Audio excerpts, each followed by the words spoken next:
Today's episode of the Zach Clark Show is being brought to you by SoberSure.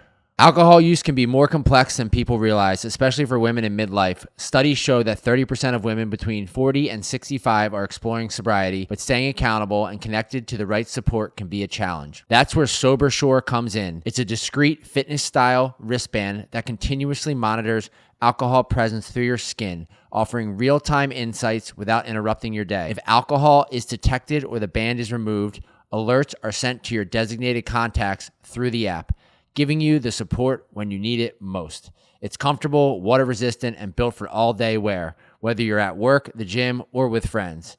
If you're navigating your own recovery journey or supporting a loved one, SoberSure can help rebuild trust, enhance accountability, and keep you on track. In honor of Alcohol Awareness Month, you can save 20% on your SoberSure wristband with code AAM20 at sobersafe.com/SoberSure. That's SoberSafe.com/SoberSure. Now's the perfect time to invest in your health goals. Welcome back to the Zach Clark Show. I am super excited. Jay's rattled today. Jay's rattled. I just set up everything by myself, so yeah. Scary. But today we have with us John Lieberman. John is the CEO of Visions Treatment Center, which is out in Malibu, California, with multiple residential locations kind of all over the place, and we're going to get into that. But first and foremost, John, I just want to say hi. Hi. It's great to be here in the city. I remember the first time I met you across the table. When was this? This has been in probably, could it be 15 years ago? Maybe less? Somewhere around then? 15, I was still shooting dope. 15, so 13 and a half is the sobriety. So it's probably like 12 years ago, 12, 13, yeah. Yeah. Sitting across the table I was coming to New York periodically to talk to people about what we did, and you were one of those people, a young guy at a table, like trying to figure out what the hell we were doing. Yeah. And so I think that's where we met, and then you kind of worked with some kids, and we at times it called you because of your experience, I think probably with Karen and stuff, and we talked a couple of times and would see each other. Yeah, we've been at this a while, and that's one of the cool things about the work we do is I haven't seen you probably for a few years now. You're out, and since I was out there. The place is awesome, by the way. Visions is an awesome place, and the spirit and the energy in a world where a lot of programs are getting bought and sold and pushed around is still alive and well at Visions, which I'm happy to say that. Yeah. Where is it? It's way up on the north end of Malibu in the canyons, and that's our substance abuse dual diagnosis facility. Then we have a separate facility just for mental health down at Thousand Oaks. Then we have extended care in Santa Monica, so we're one of the few programs that has extended care for adolescents, and then a whole outpatient program into day school. So we have a sober high school, one of the first private sober high school in the nation. So, wow, yeah, we looked into a bunch of recovery high schools. Yeah, I mean those things have been strong for years. I mean, I remember when I moved to the city, Joe Schrank and who was it, Laura? They were doing something. They were trying to get it. They're trying to get it going. So doing it privately helped us just because we could do it our own way. Does that make sense? And then we got WAS accreditation to make it more. I think.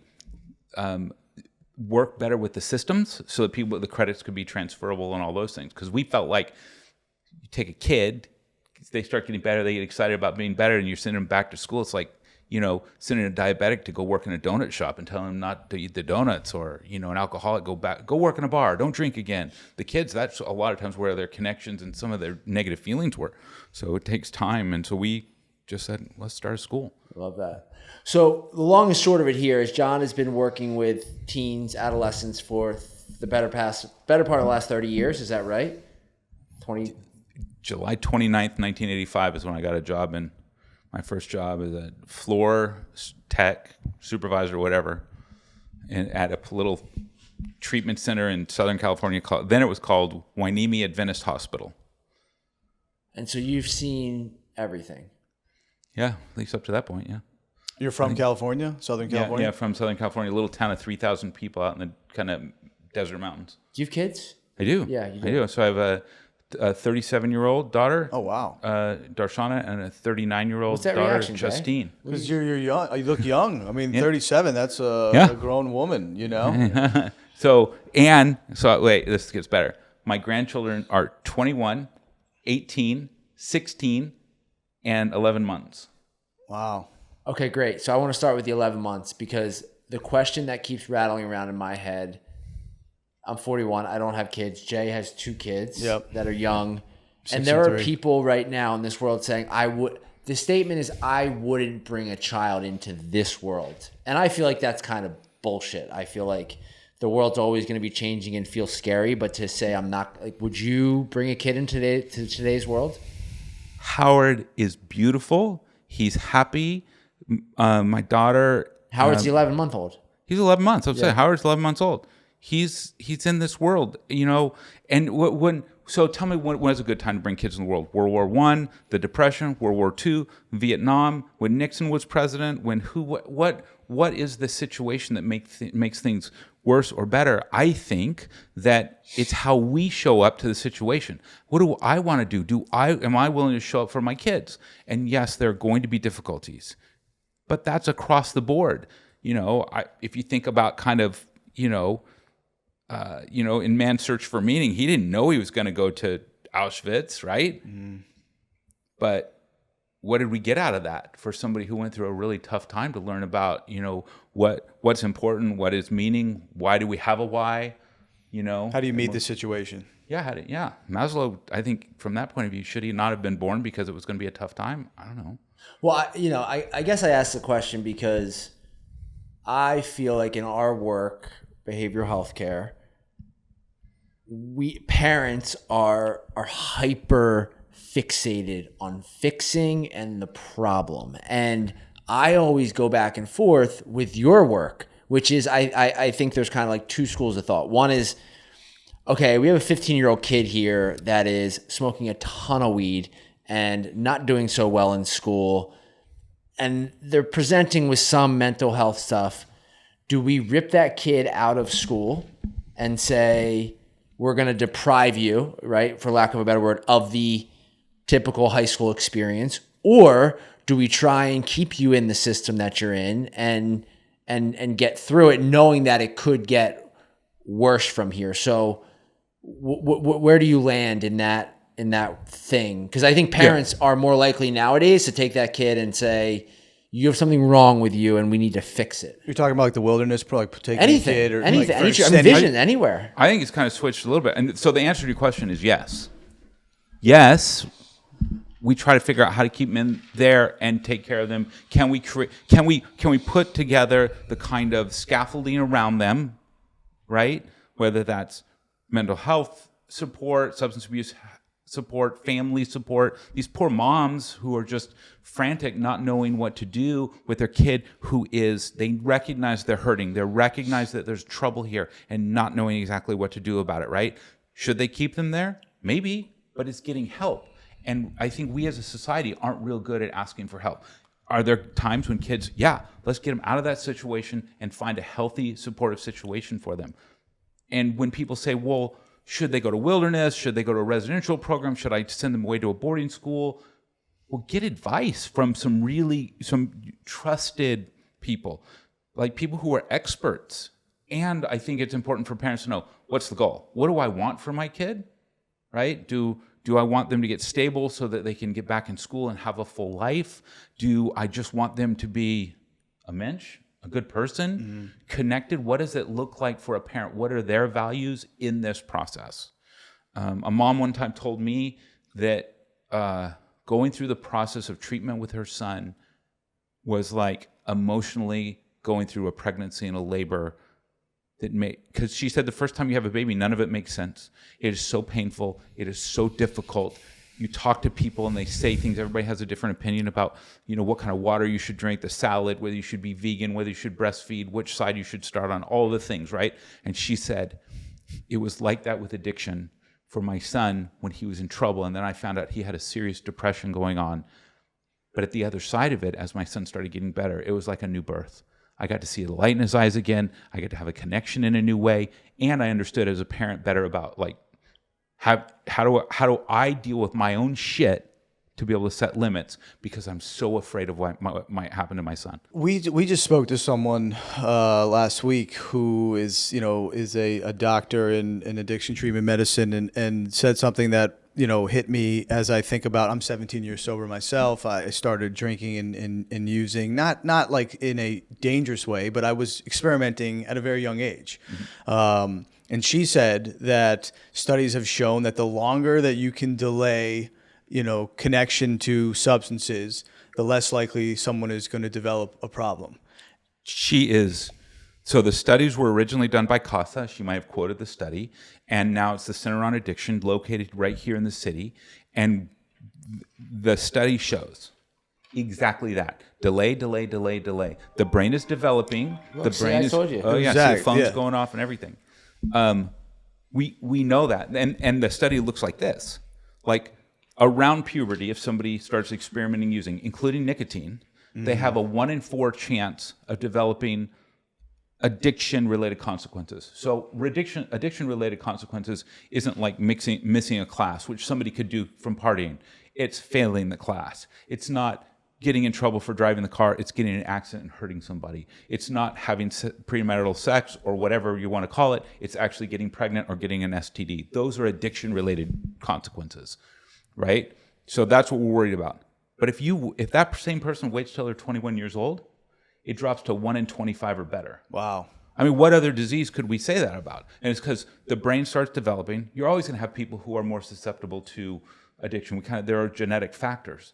But when there's more stability, when the kind of gray matter stuff kind of starts working itself out, things are more stable, and your brain isn't trying to figure out just how to survive. Because that's what kids are doing.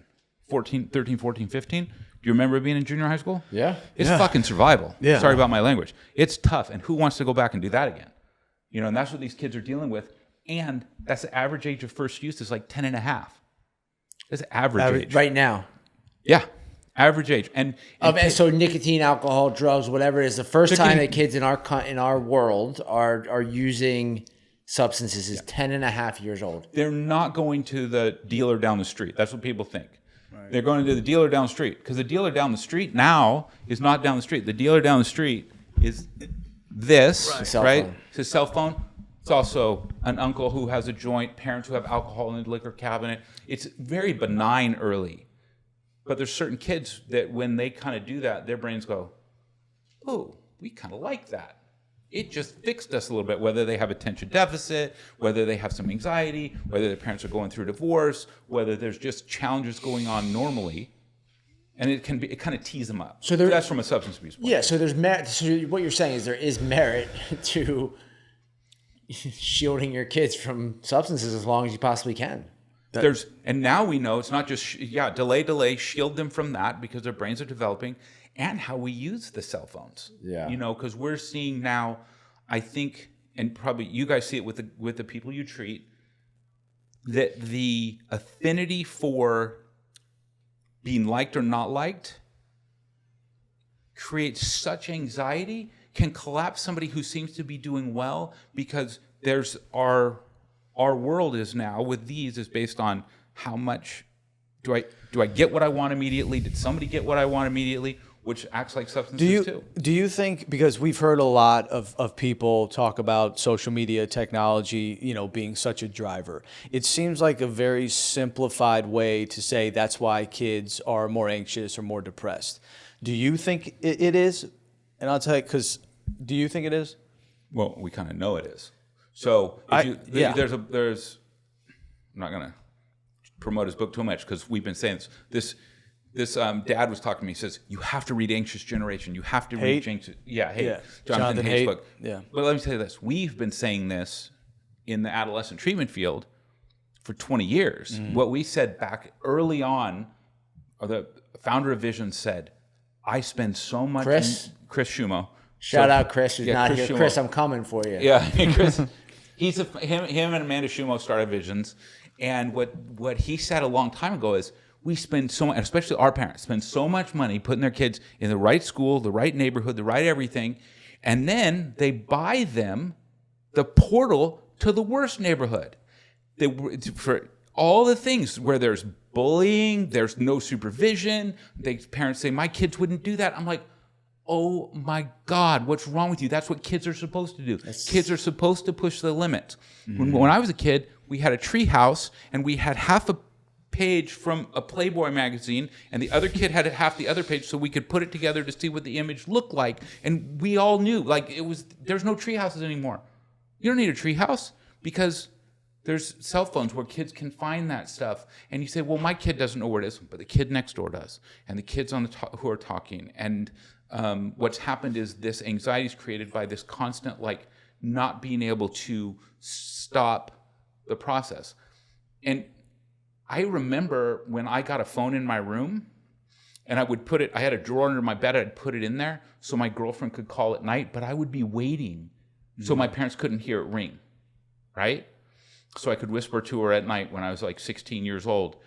But I was waiting for that. How much more so today where these phones are ding, ding, ding, ding, ding, ding. Oh, ding. I'm close, man. I'll say it here. Like I am close to the flip phone. Yeah. I'm close. And you might think I'm full of shit because I've said it here before, but I don't, and maybe it's my substance use disorder, maybe it's the way that I live, maybe it's some of the going on TV. I don't know what it is, but for me, I feel like more so than ever, it's just like I have a reaction to the sound, to the thing, to the like whatever it is. And I genuinely believe like having a flip phone where I can text and call and just make it easy. Yes. Well, so not to, I mean, look, Jonathan Haidt's research, here's what it shows. This is one of the most neatest things I love about that book.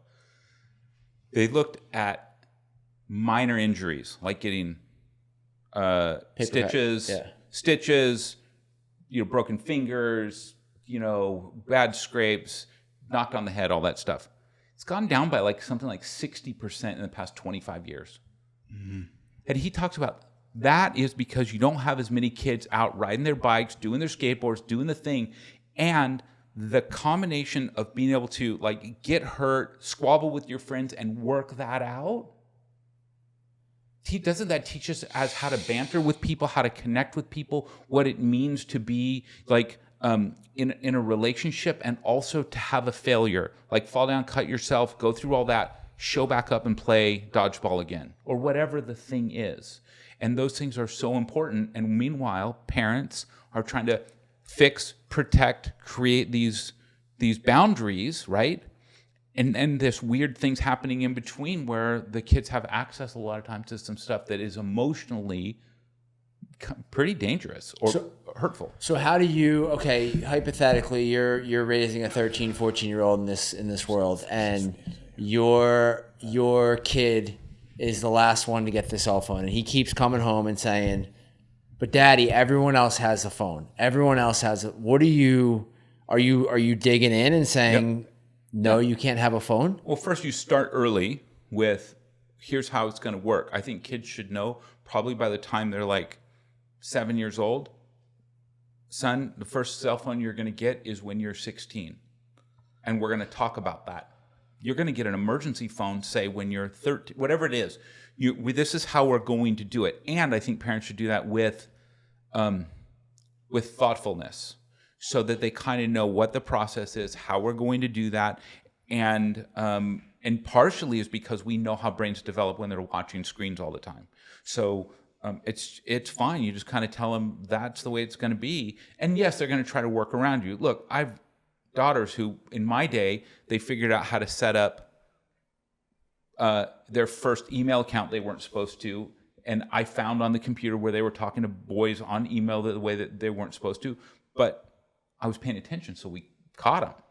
Right. Well, they also had to put in a little bit of effort. They did, and then we shut it down there, and then they went back to the library and turned it back on.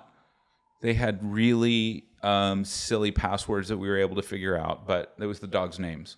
And they had to go somewhere to do it. They couldn't just pull out out of their pocket. Do you think social media we would or will or should get to a point where it's just like banned or illegal until like alcohol, or there should be an age? Yeah, but it's so hard to do. I mean, it's very difficult. I don't know how they're going to put the perimeters on there, but if we look right now at what's going on with some of the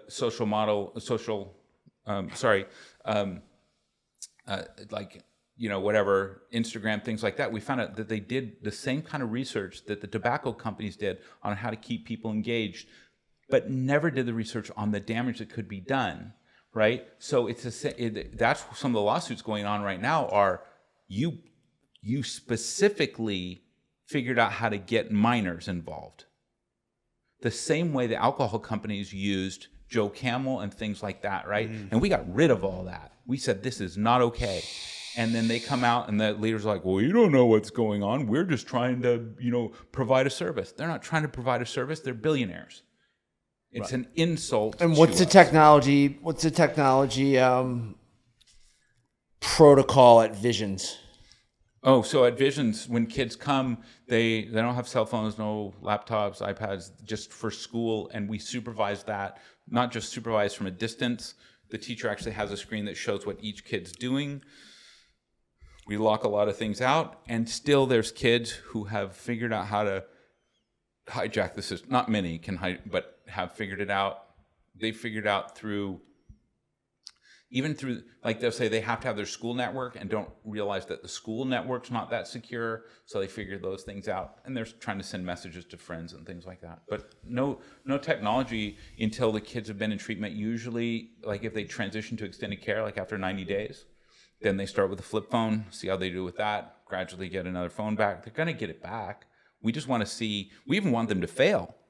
Failing and figuring out how to repair the therapeutic relationship, repair the relationship with their families. That's one of the best things that can happen. Well, because I imagine the parents are in some cases are lobbying for their kids to get their cell phones back immediately when they leave treatment, right? I mean, because they need them, because they need to track them, because they need to know where they are, because they need to see what they're spending money on. Like, it's a drug for the parents too. Yes, it absolutely is. And our society has set it up in a way like, so I was talking to a young man. He said, I don't know what to do. My dad texts me about 10 minutes after I leave every class whenever there's a quiz, because he's getting that quizzes are coming in real time. Can you imagine? This poor kid he said, I don't know how to function because I'm worried about what my dad, he knows the grade before I do.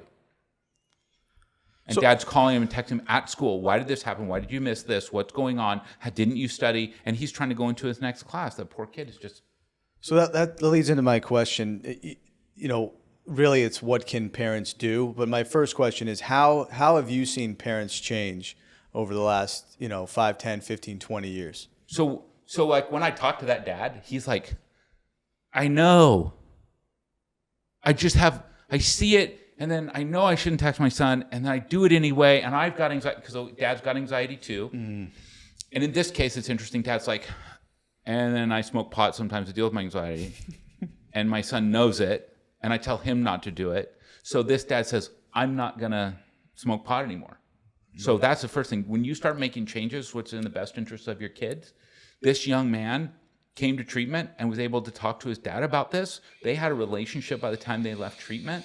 But dad, he realized that, oh my God, of course my son's anxious. And his son actually had other things going on too. And of course my son's going to try to find a way to manage his anxiousness, because I do, and they started building a relationship based on honesty and showing up. The first thing is dad did show up. Dad showed up knowing there were issues he was going to have to deal with.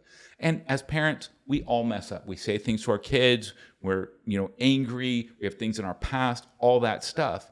But when we really love somebody, we show up in spite of that. So the kids are getting report cards online now. Is that like, cause in a second, not just report cards, the quiz. Yeah, that's insane. I mean, I got 4 report cards a year, and those were the 4 days where I had to face my parents about either the good or the bad. That they were mailed in an envelope to my parents, and we opened it together, and it would be like C+ or. Oh, I intercepted it so that I said, I don't know what the report card is. I would intercept those and trash them, burn them in the fire. This conversation is making me really sad. It is sad. What's the benefit? What is the rationalization of using technology in that way? I mean, we need it to be that immediate.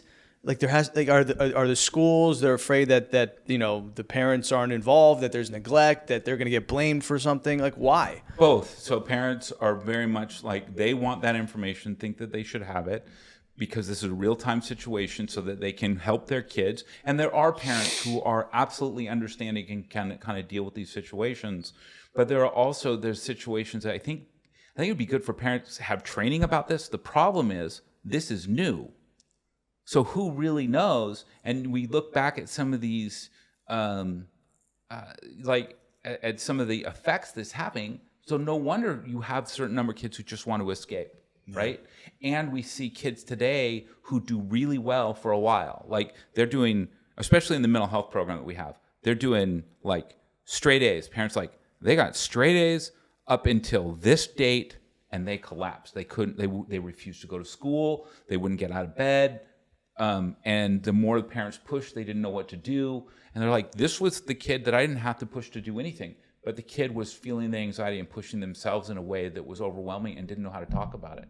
Helping to teach our kids how to communicate and have honest conversations, it's not an easy thing to do, but there are ways to do it. And sometimes it just takes help too. It doesn't, especially with adolescents, you go from your kid like, oh, do we get to walk to the store for, ice cream and to go to the park to, what? They kind of start grunting at their parents, and parents a lot of times don't know how to respond. Yeah, what's the to least that. amount of time I can spend with my parents? Yes, yeah.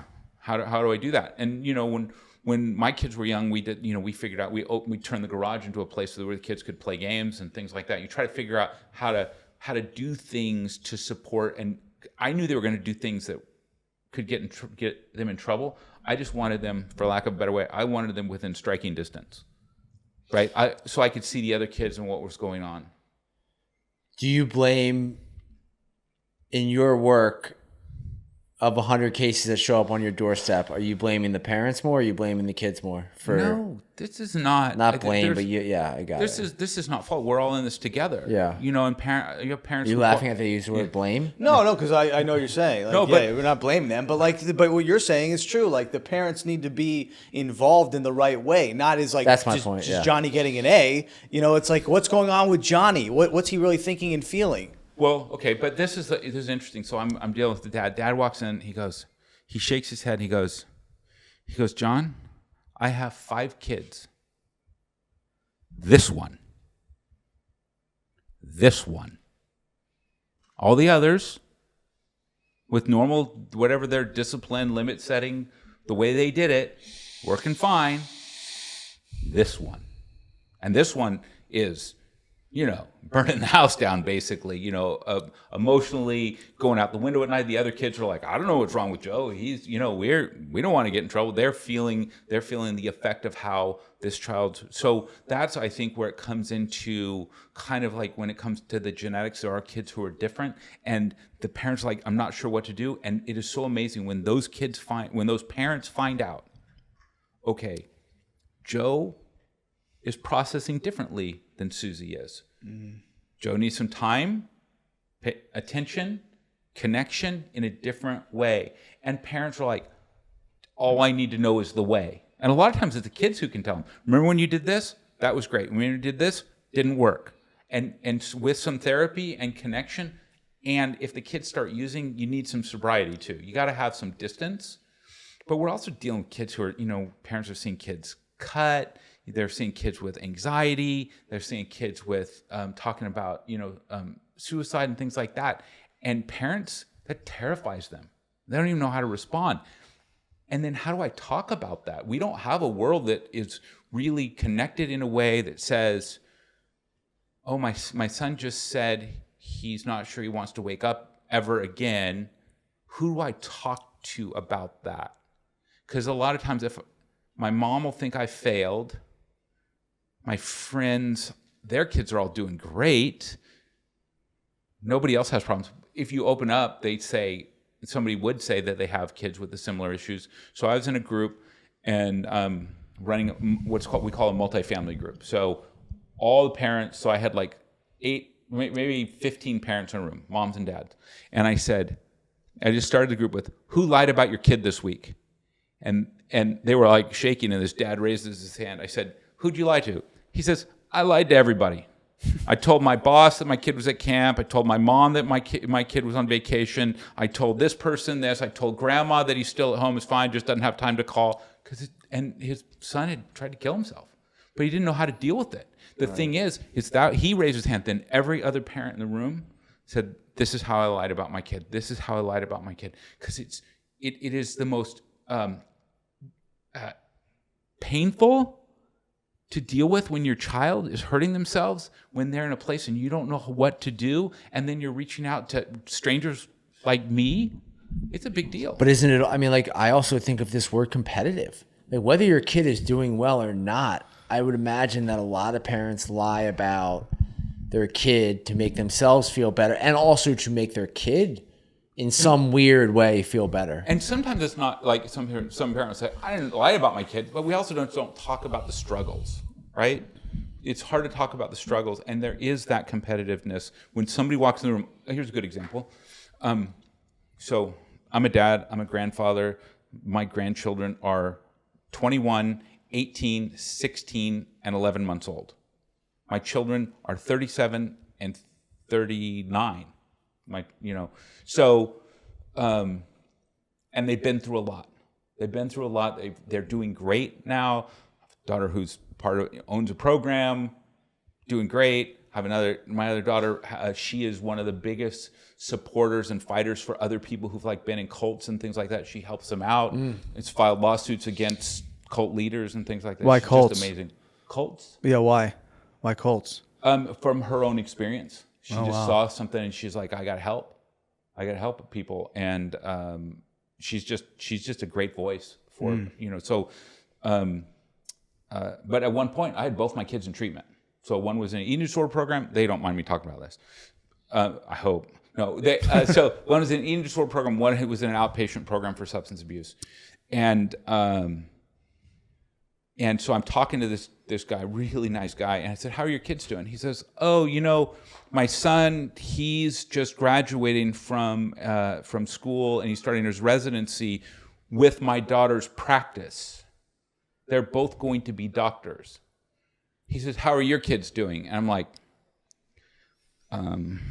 well, one is on stage 2 at X treatment center, and the other one, the director just called me because she might get kicked out because she's been so mean at the other treatment center. That's, and that's a hard thing to talk about. When what I wanted to say was, they're doing this, they're doing that.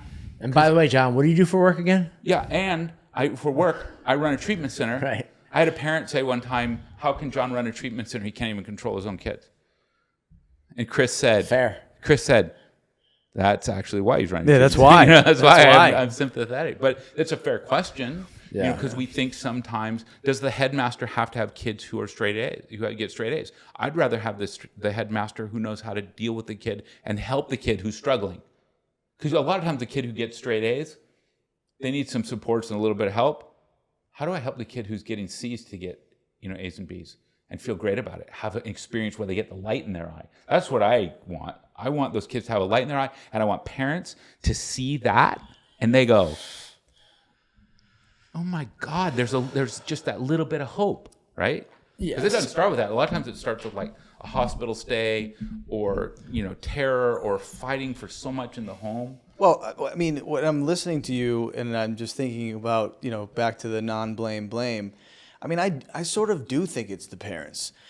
And it starts, way before the kids are even aware. I'm not saying that every kid is going to develop a substance use disorder or have mental health challenges. But as parents, and I say this for myself, constantly looking at what the other kid is doing, constantly on social media, you're seeing other people's lives. They have this, there's 10 different kind of strollers to fucking go up the stairs. What kind of food should they be eating? There's just, and everyone has a voice and everyone presents as if they're doing it the right way or they know how to do it. And then that, whatever that is, I mean, it's hard not to transfer some of that onto your kid, what water bottle do they have when they leave the house? And I just feel like that, and I try hard not to put my own neuroses onto my kids, but it's fucking unavoidable at some point. So, me being someone who's predisposed to, a substance use disorder or alcoholism or whatever you want to call it,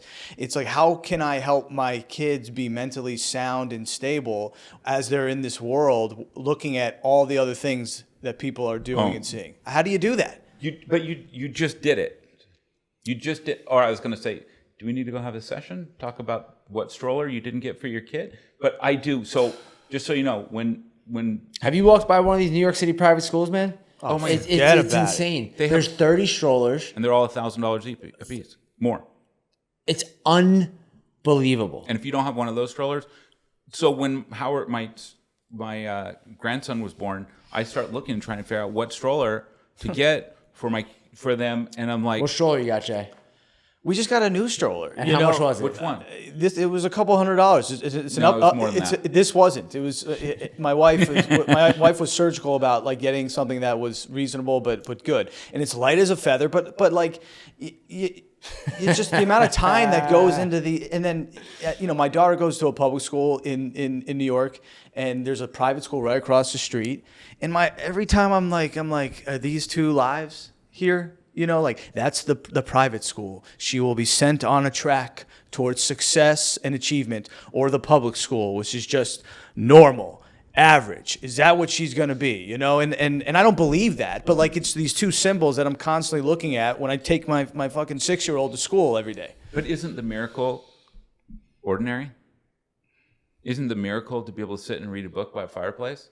Yeah. But we have a hard time with that because of the strollers and things like that. But that anxiety that you're talking about, parents are feeling that. So while yes, it is an adult's responsibility to talk about that, right?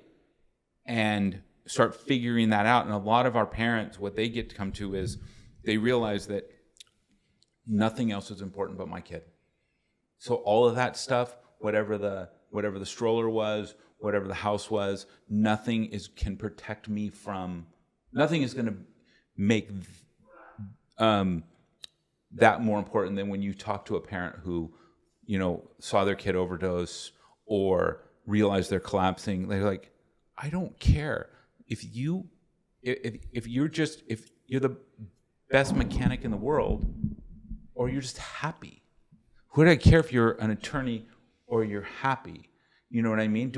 And this is a question that we ask, and a lot of times it comes up like with codependency or Al-Anon parents. Do you want to be right or do you want to be happy? And can I give you an example? Yeah. Yeah.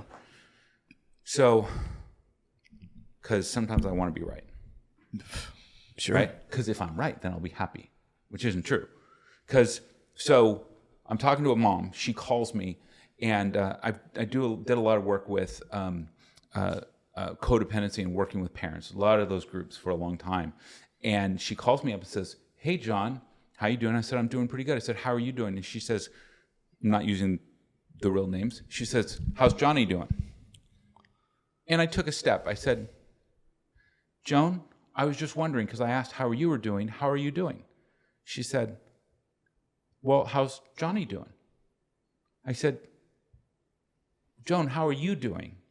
So we're 3 steps into this, and she says, John, I want to know how Johnny's doing. And I said, I heard you. And what I'm asking you, Joan, is how are you doing? She says, we're not going to do this. I said, do what? Now she's irritated with me. Do what? I'm like, she's a mom. She's paying my salary basically, right? And I'm into it with her. And she said, how would I know how I'm doing if I don't know how Johnny's doing? And that's the shaking, that's the core, that's the earthquake under your feet for that. Because now Johnny, who's 14 fucking years old, is responsible for mom's well-being, who is supposed to be the parent, who's supposed to be stable. Because I said to her at that point, so you can't be okay if you don't know how Johnny's doing? She said, yeah, because I'm a mom. I said, what if a mom's job, she's still mad at me at this point, what if a mom's job is to have stability and containment so their child can find some equilibrium? Because, and she did not like that. Either, how could I have equilibrium if I don't know how he's doing? I said, your son's fine. He's doing great. He had an awful night. And she said, what happened last night? I said, doesn't matter. What happened is he worked through it with his counselor. He's doing better today, and he's going to have a family session with you later. And you're going to get to find out exactly what happened. I'm not going to tell you because he needs to tell you, but the point is, she had a hard time with that. The point is, parents, a lot of times, their stability is mixed up, kind of like you said, in how our kids doing, when what we try to do with our parents and families is, if you can find stability, right, And your child can go ding, ding, ding, ding, ding, ding, ding off the wall and come back to you and find dad has a place of centeredness. Mom has a place where she's, what that stability looks like. The kids can find their way. Otherwise, the kids feel more out of control and more anxious. And anybody who's a substance abuser in a house, substance abuser in your house or has serious mental health problems, we control some of it. But when we're controlling it, first of all, we don't feel comfortable, but we get away with more things. Yeah. When my mom and dad were fighting, I could do whatever I wanted. So I love that whole vision. Like the vision you just painted for me is powerful. And I in a lot of ways have lived it. And I love that you challenged her, because a lot of people in this work will remember that they're paying you and bow down because of that's what's happening here. So why would I pick this fight with this mother who's paying? Like, right. I can just be nice here, but that doesn't really always work. So we know there are issues. We know that it's hard to be a parent. We know that it's hard to be a kid. What is the solution? I guess my first question is about, okay, so a family, mom and dad, whoever it is, know that their kid needs to go away. There's been a lot of conversation in the world around the idea, and it's become more public because I think, was it Paris Hilton talked about it, and Malika Andrews, I think, just talked about it. This idea of being 13, 14 years old and living in a home with your mom and dad, and all of a sudden you're asleep at 2:00 in the morning and your door opens and people are coming to take you away and go to treatment. They call it gooning. I'm just curious your thoughts on using that technique, and if there is ever a place in the world where that technique is one that you approve of. So my mom tried that with me. And I got away 3 times. I got in trouble, you know what I mean? And finally they hired an off-duty police officer that lied to me to get me to treatment. And lied, and the doors to the psychiatric hospital just locked behind me. I was supposedly just going to get a drug test, right? So I wasn't physically tied up or any of those things. I think the biggest problem is that there are people out there that just put a rubber stamp on that gooning's fine. When your kid gets to treatment, that's going to be fine. That I don't think is okay. Now, if you have a kid like me who was doing methamphetamine and my mom saw me psychotic, I think you do whatever you have to do to get between you and your kid on drugs. You do anything you have to do that. That was, some parents will remember this, that was a commercial by O'Connor from All in the Family. His son died from an overdose, and he did a commercial, and his commercial said, you do whatever you got to do to get between your kid and drugs, because you don't want to feel like I feel. So I think or you find out your kid's suicidal and they're refusing to get help. I think there's a place to intervene, and you can start with an assessment, taking somebody to an emergency room. There's a lot of things we can do before you get to that place where you're physically intervening. I think parents sometimes felt helpless, and they thought, it doesn't matter how traumatic this is, because in the end, it's going to be okay. And that is not necessarily true. Does it make it easier if you're working with your kid and at some point you say, we're just letting you know that we've tried all these things, and the next thing that we're going to have to do? Yes, I think having that conversation, you've got to be careful it's not a threat, too. It's going to sound like a threat, right? Always going to sound like a threat, even if it's a good thing. And parents say, no, I should never threaten my kid. Wait a minute, you shouldn't, if you don't get up in the morning and go to school, then you're not going to get this privilege, right? So kids will say, my parents hate me, you hate me, I live in prison, while they're living on Park Avenue, right? Because kids are feeling that anxiety. So I think that it's okay. So I'm couching this a little bit. Also, I know where Paris went to treatment. I've seen that program. I would never have sent somebody there.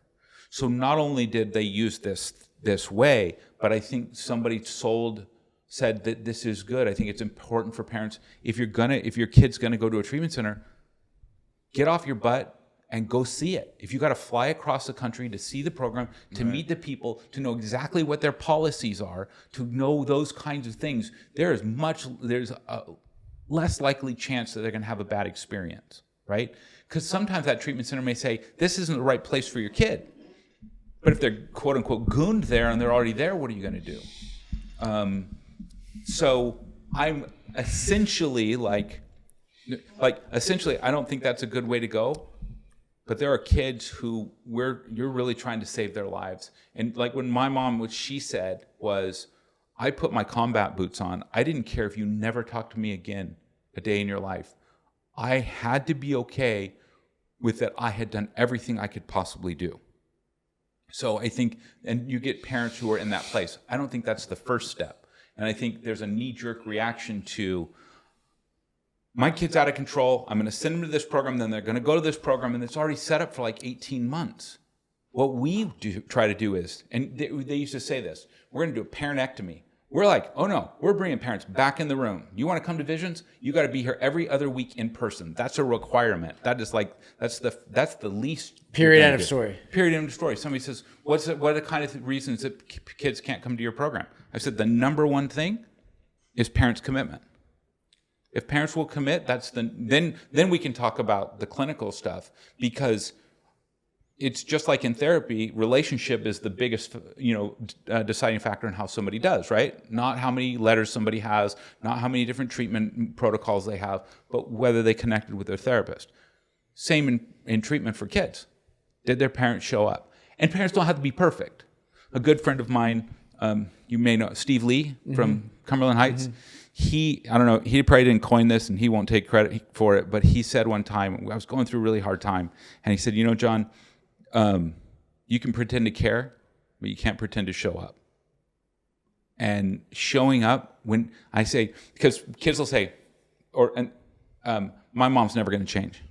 My dad's never going to change. And I say, we're going to cheat. What do you mean? I say, well, they're going to come here, right? Okay. So I have their ass. I have their wallet. Sorry to be crude, because they're paying for it. Mm-hmm. We have you. So we have their body. We have something they love, and they're paying for it. Their heart will follow. And a lot of times their heart's not, because they're afraid. Parents have been injured. They've had their own past. Maybe they had to pass with whatever kind of emotional, psychological issues they had. Maybe they had a parent who, had a suicide attempt or had mental health or was an addict. Maybe they were abused. I mean, in my case, my mom had been abused, so she had a hard time with this whole thing, But when somebody comes together and their heart comes, you see the biggest changes in those parents. And we're privileged because kids start changing quick. There's also like the stigma, right? Like if parents, you use this all the time when you're talking about if my son had cancer, I'm going to do whatever it takes to be as loud as possible to make that happen. This kind of thing happens in the shadows because we think it's either a moral failing or something's wrong with me, the parent, or something's wrong with my child. And I don't want, it's not thought of really as, having some sort of disease or disorder that can really be treated. Yeah. We hear about it being a moral failing. So, but this is not new. So one of the first people who talked very openly as a woman about addiction and alcoholism was Marty Mann. And she said, there's a video of her getting up and saying, there wasn't a video, it was a film because it's a long time ago. But she said, there are 4 things that are going to keep women from getting help for alcoholism. She said, I'm going to tell you what they are. She said, stigma, stigma, stigma. And the number one thing that's going to keep them from getting help is stigma. And it's that thing, that crushing, shaming thing that keeps us from acting. And that part, who's lied about their kid this week? And that dad going, I did. Well, that's just it, John. I mean, in this world we live in, I go to a lot of funerals, and I have a weird relationship with funerals. And being in New York City, I go to a lot of funerals, unfortunately, of folks with a blank check. Whatever it would have cost. And this family, at some point in time, I've been to many funerals, and this is like the thing about addiction or the thing about substance abuse is it's like at some point in time, these families are willing to just give up. And if it was cancer, if it was because they're beat up and they've been emotional and they've tried I get it. But they give up. They stop treating it because they're hopeless. And it's really, I mean, that is the thing about like stigma, the addiction, So what do you get these families, regardless of cost, quality of program, who you are, what you do? We're talking about treating teens, treating adolescents, putting families back together, getting them at a time in their life that is so confusing because they're still living under the roof of their parents. Sure. What are you, I guess maybe what does Visions do that, is like basic things that all treatment centers should do, or what is your thing that you do really well? Because like I need the thing about this podcast, I need someone to walk away and say like I got some solution, like we're not all fucked. Of course. So first of all, we're a resource. I don't care who calls, we're going to do our best to help find a resource, wherever they're at. So family's the first thing. That is absolutely different, our requirement for family involvement. Also, we have more. Our staff to client ratio is really high. So like higher than anybody else's. During the day at our 10-bed facility, we have a minimum of 14 staff during the day for 10 kids. More staff than kids. Because there's going to be an individual therapist working with the kid. They're also going to be a family therapist. 4 full-time therapists just for the kids. That doesn't include the staff that's on or the chef and the teacher. So having a program like that where those kids are going to get individualized treatment that's actually individualized, and if you find, and like having full psych testing for those kids, that's just part of the program. Because we do find out sometimes underneath there are issues going on that may have been missed. They may have had a IEP or diagnosis when they were like 10, 11 years old, but it's different, say, when they're 15, 16 years old and how it's affecting them. IEP, break it down. Individual educational plan. Right. So they go to school, they realize their kid's having some struggles, so they get some testing done. But it's different how a child responds at 11 years old than when they're in puberty and all of a sudden they're questioning things like, who do they like, their sexuality, their gender, things like that. We're also a special program. We're a mixed gender program. Somebody says, well, that's weird. I'm pretty sure we live in a mixed gender world. That takes more staff to do that. But then we can find out what's going on with the kids better and have... Makes sense. We have a group for parents just for LGBTQ+, those parents who don't know how to even talk about these things. Also being able to treat anxiety disorders. We're also very specialized in that we have special mental health program just for those kids and a separate facility for the kids who have substance abuse and mental health issues. Having psychiatrists on staff and trained clinicians that aren't just that. But John, I can't afford your program. Absolutely. So that's why I said we're a resource. So if you can't, I can just about find a program for anybody. I love that. And then, so recently we also went out and we didn't go out. So a program called Touchstones that had been around for 27 years was owned by another non-for-profit. They came to us and they said, basically, can you help us keep this alive? Because through the management and things like that. So they've been treating kids for 27 years in the city of Orange. We had to rename it legally, so it's the Arrow House. And the Arrow House works with insurance. We have contracts like with Aetna, Magellan, Optum, and a few other small places. But we did that to make treatment more accessible with a quality of care that was like what we started with when we started Vision. That's what Chris and Amanda wanted to do. How do we make this so somebody else could access that? Sometimes insurance doesn't cover as long. We try to make that, still accessible. But we can usually figure something out. And because we get kids from all over the country, I can usually, what if somebody calls from, Mississippi? Is there a program out there? Maybe not right in Mississippi, but there might be one in Louisiana. Yeah, we're pretty good at that stuff. Yeah, you guys. No, we all are. In this world. Melissa, our friend, is sitting on the couch here. Yeah. She's probably putting people into treatment as we do this podcast. She's smirking because that's what we do. It's just, I think the thing for me is like you and I work really hard to get those calls because we want everybody who is willing to get help to get the help they and the urgency, that window that we know is only open for so long, right? Like we know to strike while the iron is hot. The work you've done in this world is incredible. this or that question to kind of close here, because I'm curious about the root, and we could have talked to you all day, but if you could take one thing, the cell phone, if you could delay the use of cell phone or the use of substances in a kid, what are you doing? It's both. No. You cannot separate those, because, like I said, if you read the book Anxious Generation, I would be sentencing you to one thing or another.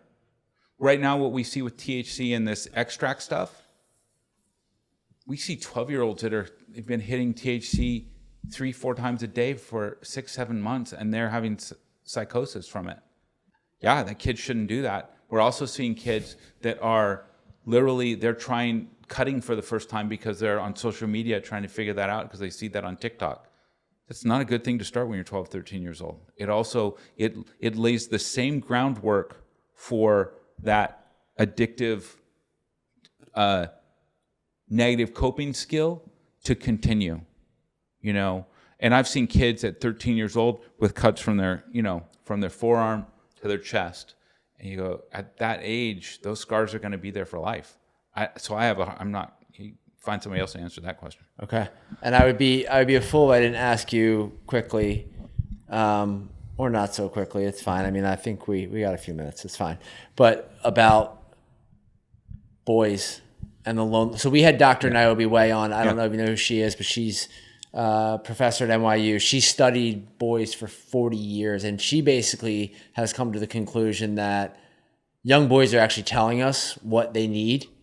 We're just not listening, which is that they need love and compassion and to be heard and to be seen. Intimacy among boys. Yeah, intimacy. Yep. So give me your thoughts on the loneliness, especially among young boys and what we're seeing there. Loneliness is so pervasive. I think what she's looking at is boys and that alienation that happens in other ways for everybody, right? For boys, a lot of times in sports, they find those connections, say with a coach, That's one of the things, even if originally the book was reviving Ophelia for girls, it was the same kind of idea for girls, being involved in something that is team-based, with connection, with expectations, that is that there's difficulties, there's problem solving, there's like almost injury with recovery, challenges, there's repair with the coaches. You didn't do that right, but that doesn't mean you don't get to do it anymore. And that's what I think she's talking about. I didn't talk to her specifically. And then parents, right? We have a lot of parents who it is, we become action, like, if you do this, then that's good. If you do this, then that's good. So we become, and for boys, human doings rather than human beings. I am directly connected to what I do rather than who I am.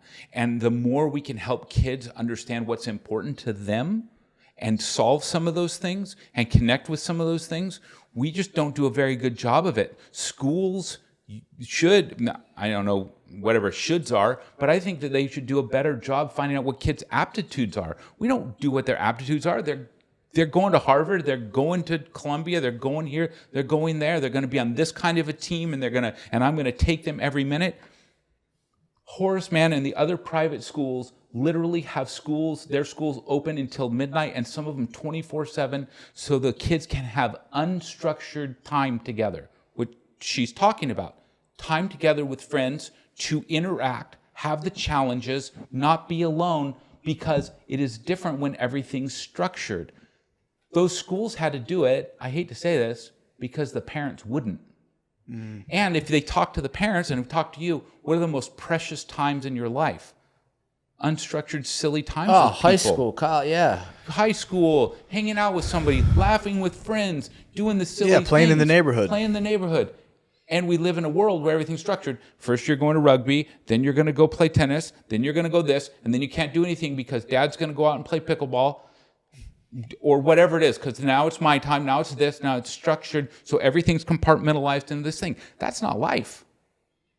And so I think that having those times, and there's a way to support safe, unstructured time. there's a way to do that. Whether that's, I mean, I grew up in a place that had garages or a living room or whatever that is. But I think parents should challenge themselves as to why do we structure things the way that we do. And if we think that structuring things is going to bring happiness, we got something else to learn. To me, I don't think that brings happiness. I think connection is even just us hanging out and talking earlier, you know, and even whatever it is about difficult things. But having those times together is just pretty special and means the world to me. Yeah, I mean, I think about times at work when, like, you know, it's 5:15, it's 5:30, people start to rustle, they start to leave for the day, and you gather in this back room, or you gather up there, and you start to just bullshit. Yeah. And you start to laugh, and you start to not have the structure of the workday, or we have to get something done, or there's something on, you know. Dating's turned into structure, right? Swipe left, swipe right. I don't know what. That's not my world. People seem to be rejecting that. Yeah, a little bit. Yeah. I was going to ask you about gambling too. You know. Well, let me just go to gambling. No, you go. I'm going back to your question, though. Go back. Drugs that you didn't. Yes. And there's a secondary part of that, which is 14. And I just love giving case studies. Like a 14-year-old young boy doesn't have a cell phone, has not been introduced to drugs, Vyvanse, Adderall, ADHD, introducing that substance to that young mind. No, don't introduce that substance to that young mind. I know that in Child Mind Institute, the director said if we can't change their outside environment, we should change their internal environment. Well, he can fuck right off.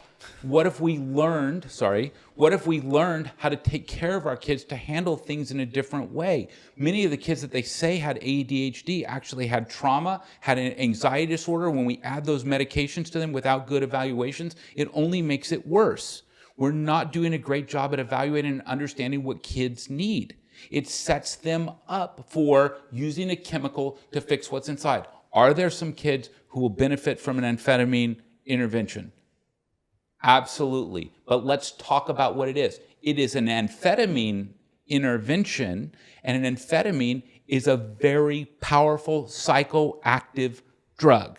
And people would say, and it's been around for a really long time. Do we see the world getting better? I think that us learning how to deal with different things, maybe some of those kids maybe they should have a different type of college plan. Are we just making them do this so that they can follow the same plan? Does it have to be my plan? Are there not different plans out there in the world? That's so hard. Sorry, I mean, no, for a parent, for that kid. You see it here? Do you think everybody should be on Adderall? No, I don't. I mean, like, but look, here's the thing I'm thinking about is like that kid's struggling. He's struggling to stay in school. He's acting out. You know, parents are struggling. There's like this chaos. Like the thing that, like the thought of like, hey, if he takes this medication, like maybe we can get through this time in life is probably. I understand. I'm sensitive to that. Yeah, I'm absolutely sensitive to that. But a lot of times, it's if they take this medication, the teacher will quit bothering me because they're having difficulty in class. Rather than some of these kids might need a different type of education. Look, I've taken Adderall. I've taken Vyvanse. I know how potent that shit is. Yeah. I mean, there's a reason it's on every college campus because like you take it and you're laser focused. I mean, I would love to be able to use it for a week just to get some work done. Yeah. You know, like, For me, I couldn't use it for a week, right? And just keep going. No, of course, that's what I mean. But I think, look, there are times when medication interventions are appropriate. The thing we learned, I think, like from antidepressants, when everybody said what this is going to do, it's going to stabilize the level of your serotonin. What did we find out a year and a half ago? That's not what it's doing. We don't even know for sure what it's doing and why it's helping with depression. When we try to pinpoint what's going on with the brain and things like that, I think it's a dangerous place for us to be. There are other ways a lot of times. We have kids who come in who've been on Adderall and things like that in the treatment program, and we figure out new ways to help them in the learning process, in school, help educate their parents.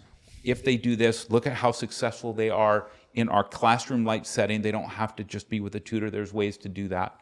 You know, even in the city, you got like, you know, Education West. They're figuring out, or Academics West, they're figuring out how to work with kids who couldn't make it in a classroom. I mean, I was one of those kids. They include therapy in school. I was one of those kids. Yeah. And guess what? I made it. You made it. I was diagnosed to this with day. I can't sit down and read. Like I can read a book. But like there are certainly times when I sit down and I flipped 20 pages and I have to stop and be like, I don't even know what I just did. I was diagnosed with dyslexia in second grade, and they did it later when I was in seventh grade, right? Hated school, remedial reading. I mean, just school was always a chore for me, always difficult, right? Anxiety about school and things like that. Today, I have 2 master's degrees. I graduated the first master's degree, magna cum laude, and second was summa cum laude. But it took time. Would somebody say, "Oh, John's a failure because at 30 years old he was just starting his first college degree," even though I'd been working in treatment centers at that point for 12 years? It's a different path, and is that okay? I think it's great. Yeah. What scares me though are the many people in this country who don't make a lot of money, don't have enough resources. The mom and dad are having to work full time. The kids struggling, and they don't have the ability to like take time and really explore what's wrong. How can I help my kid? No. If you have kids, you have the time to take time and figure out how to help your kid. You do. You definitely do. But I just mean where do I start from is a lot harder. It is absolutely a lot harder. I was just talking to a mom the other day, and she says, "I'm working full time. This is when I'm going to get to this. What can when I have time to, during the week to get on these kinds of things? How can you help?" Well, I sent her 4 different resources, right? And then she called me back and asked me, "Okay, so I followed those. This is what I came up with." And I go, "All right, start there. If you need more help, here's my number." And she's a mom. She's a mom who's working. Dad works late, and they're trying to figure it out. Not saying that it's easy. Well, yeah. But look, it's the same as a super wealthy family that has to go to the dinner party or the fundraiser every night, and they can't not go to that, and so then it makes it harder for them to be a parent. Everyone's got things that they could say are taking precedent to. When I was 21 years old, I was a single dad with 2 daughters in diapers, no mom around. I know what it's like to try to do the struggles, to try to figure out how to get the clothes from the washer to the dryer to onto the child, and figure out how to get them to daycare and then school and those kinds of things.